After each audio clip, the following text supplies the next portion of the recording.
Guten Morgen! Ich bin Deutschlehrerin und lade dich ein, mich durch einen typischen Arbeitstag zu begleiten. Los geht's! Was ich besonders liebe, jeder Tag ist anders.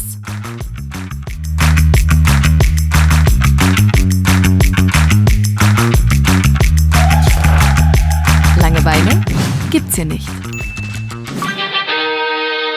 Auf dem Weg zum Unterricht überlege ich gerne, wie ich die Fantasie meiner Schüler anregen kann. Das ist unser Klassenzimmer. Hier spielt sich alles ab. Das ist der Ort, wo ich kreativ werden kann. Hier lernen wir uns auf Deutsch zu verständigen. Der Tag geht weiter.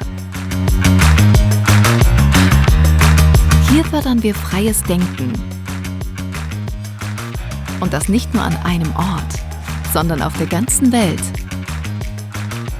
Es ist, als würde man reisen.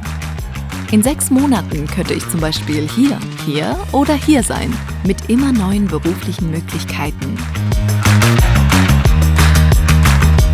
Und ich freue mich auf alle neuen Leute, die ich kennenlernen werde.